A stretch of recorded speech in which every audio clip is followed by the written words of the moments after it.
السلام علیکم، کیسے ہیں آپ سب؟ Welcome to my YouTube channel knowledge academy. آج ہم دوسرے لیکچر کے ساتھ آپ کی خدمت میں حاضر ہوئے ہیں۔ آج کا ہمارا لیکچر ہے ادبی اصطلاحات۔ یاد رکھیے گا، پہلا لیکچر ہمارا شعری اصطلاحات کے متعلق ہے، اور آج ادبی اصطلاحات کو ہم آسان لفظوں میں سمجھنے کی اور سیکھنے کی کوشش کریں گے۔ ادبی اصطلاحات کا بھی تعلق ہمارے حصہ گرامر میں سے ہے۔ مختلف طرح سے اس کے سوالات ہمارے نصاب میں شامل ہوتے ہیں، پیپر میں پوچھے جاتے ہیں۔ اس طرح سے سوالات اس لیے آتے ہیں، اس حوالے سے ہم اس کو آج پڑھیں گے۔ ادبی اصطلاحات میں جو سب سے پہلی چیز آتی ہے وہ ہے تشبیہ۔ تشبیہ عربی زبان کے لفظ شبہ سے ماخوذ ہے۔ لغوی معنی مماثلت یا مشابہت کے ہیں۔ کسی ایک چیز کو مشترکہ خوبی یا خامی کی بنا پر دوسری چیز کے مانند قرار دینا تشبیہ کہلاتا ہے۔ مثال کے طور پر بچہ چاند کی طرح خوبصورت ہے۔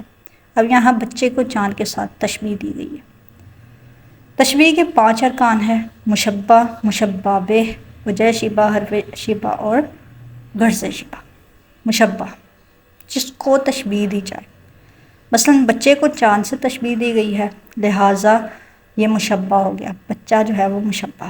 مشبہ بہ، جس سے تشبیہ دی جائے، اب چاند کے ساتھ بچے کو تشبیہ دی گئی تھی، لہٰذا چاند جو ہے وہ مشبہ بہ ہو گیا۔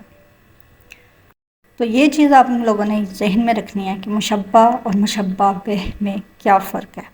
مختلف طرح سے اس کے سوالات پوچھے جا سکتے ہیں کہ جملہ دے دیں گے اور بتائیں گے اس میں مشبہ کون سا ہے، مشبہ بہ کون سا ہے۔ تو آپ کو پتہ ہونا چاہیے جس کو تشبیہ دی جائے وہ مشبہ، جس کے ساتھ تشبیہ دی جائے وہ مشبہ بہ۔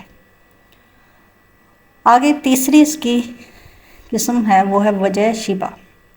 وہ وجہ جس کو بیان کرنے کے لیے 2 چیزوں کو آپس میں تشبیہ دی گئی تھی۔ کیا وجہ تھی جب ہم نے 2 چیزوں کو تشبیہ دیا اوپر والی مثال میں؟ خوبصورتی وجہ تھی، خوبصورتی کو بیان کرنا مقصود تھا۔ اگلا ہے حرف شبہ، وہ حروف جو تشبیہ کا تعلق پیدا کرے، مثلا کی معنی جیسا، کی طرح۔ یہ حروف ہوں گے جملے میں تو ہی جملہ حرف شبہ کہلائے گا اور تشبیہ کا جملہ کہلائے گا۔ جیسے بچہ چاند کی طرح خوبصورت ہے، تو کی طرح کا لفظ جو ہے وہ تشبیہ کا تعلق پیدا کرنے کے لیے ہوتا ہے۔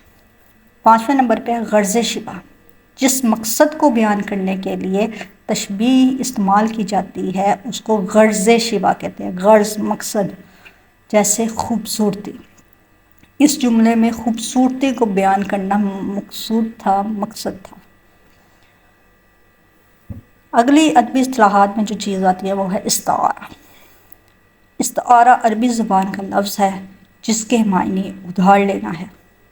اصطلاح میں کسی ایک چیز کو خوبی یا خامی کی بنا پر دوسری چیز کے ہو قرار دینا۔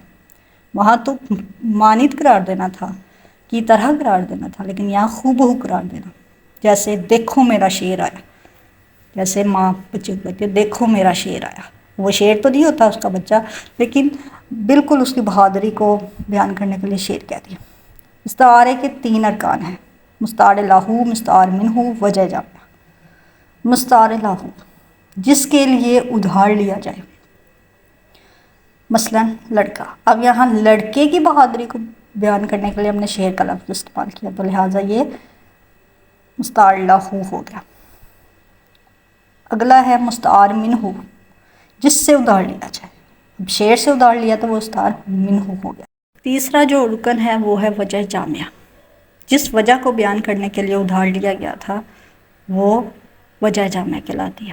مثلا بہادری، بہادری کو بتانا مقصود تھا، اس وجہ سے 2 چیزوں کو آپس میں ادھار لیا گیا، لہٰذا وہ وجہ جامعہ ہو گیا۔ تیسری جو ادبی اصطلاح ہے وہ ہے تلمیح۔ تلمیح عربی زبان کا لفظ ہے جس کے لغوی معنی اشارہ کرنا ہے۔ اصطلاح میں کسی واقعے کی طرف اشارہ کرنا تلمیح کہلاتا ہے۔ نیچے شعر ہے مثال کے طور پر: ابن مریم ہوا کرے کوئی، میرے درد کی دوا کرے کوئی۔ اب یہاں ابن مریم ایک واقعے کی طرف ذکر ہے، لہٰذا یہ تلمیح کا شعر ہو گیا۔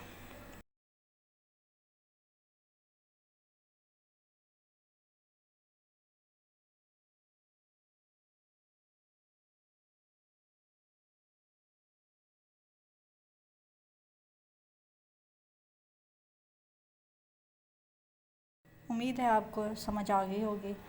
اس طرح کی مزید ویڈیو دیکھنے کے لیے میرے چینل کو سبسکرائب کیجیے اور بیل آئیکن کو پریس کیجیے تاکہ آنے والی ویڈیو آپ تک پہنچ سکے۔ اپنا بہت خیال رکھیے گا، ملتے ہیں اگلی ویڈیو کے ساتھ۔ السلام علیکم۔